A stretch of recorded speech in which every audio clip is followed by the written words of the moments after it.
This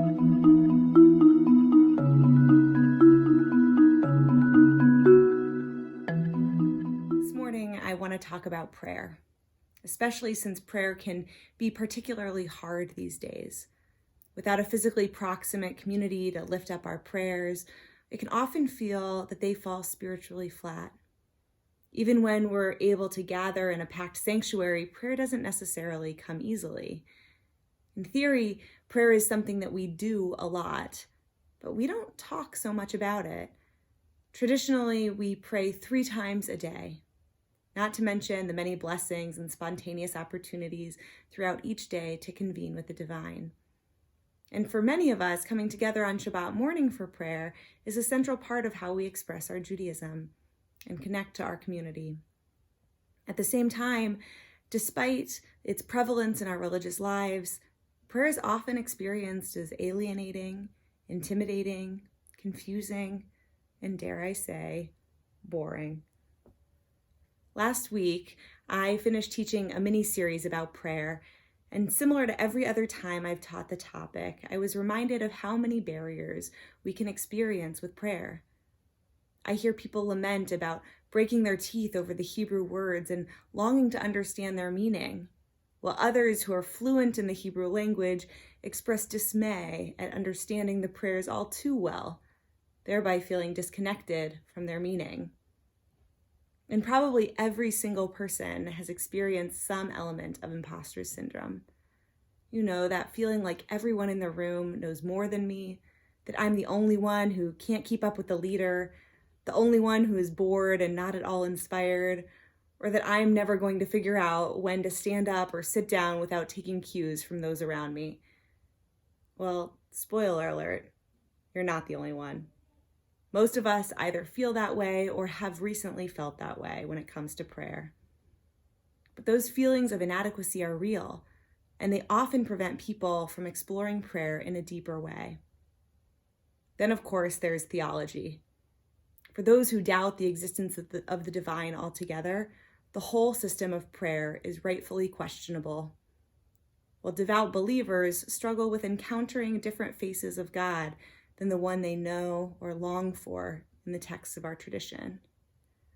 For example, my own understanding of God as a divine, compassionate presence feels at odds with and challenged by the battlefield God we see featured in central prayers like the Song of the Sea, which we sing every day. Ozi vezimrat ya. It's so beautiful. Yet as it continues, what does it mean for me to sing out, "Our God is a man of war," when I believe neither that God is a man, nor that God is one who delights in violence? Prayer isn't perfect, but it's also not meant to be.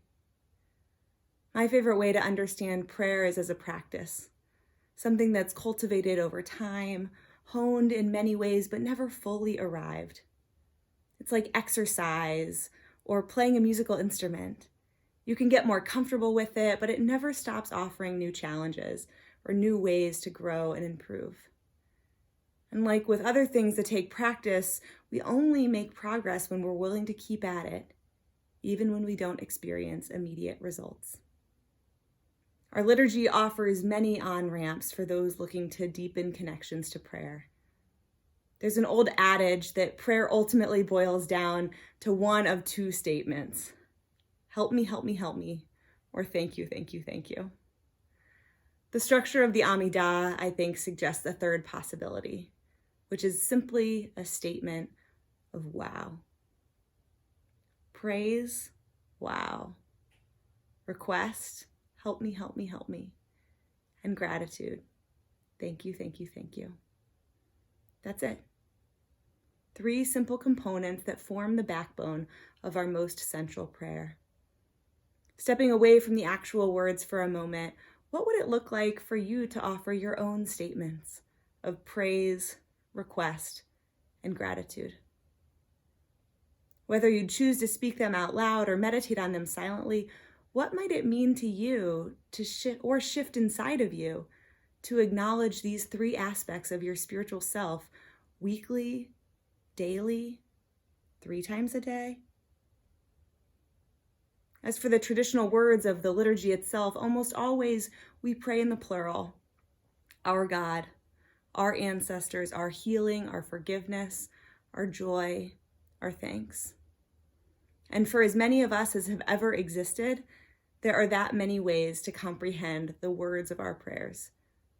Maybe some of us pray for healing and imagine physical restoration, miraculous recovery, and medical health in a very literal way, while others of us say the exact same words and imagine metaphoric healing and spiritual wholeness. Perhaps some of us say those words with one intention one day and encounter them completely differently the next. However we're coming to prayer, I believe our tradition can meet us there, invite us in, and hold us in divine embrace. Now, speaking of the divine, I want us to return to this question of theology. In our final session about prayer, one participant who was struggling to connect to the words of the liturgy remarked that perhaps he just needed more or better faith. And then, almost answering a question he didn't realize he'd asked, said, "What does faith mean anyway?" I shared with him that while faith is often understood as true belief, a seeming black and white clarity of certain truth, that idea has never really worked for me. Rather, I understand faith as a willingness to long, to yearn for. I may not believe that I will ever know God fully, but my faith keeps me striving, cleaving to the notion way off in the abyss that goodness is real, that I am deeply connected to something far beyond myself, and that my role in helping bring creation into right relationship with its creator is a profound one to play in this lifetime. Prayer, therefore, isn't about having all the right answers or beliefs or perfectly aligned theological frameworks. It's about an opportunity to pause, to say, wow, to acknowledge that which is yet to be fulfilled, and to express gratitude for that which is. And in doing so, we give voice to that which yearns inside of us, to connect to that which is far beyond us.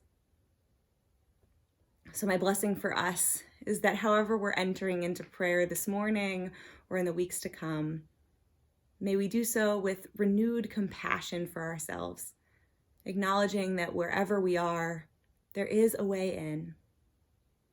Whether through the traditional words or the basic framework, may our liturgy be an invitation to grounding and to yearning. And as we open our hearts to prayer, may we be blessed with glimpses of divine encounter, reminding us of our sacred connection to each other and to that which is greater than ourselves.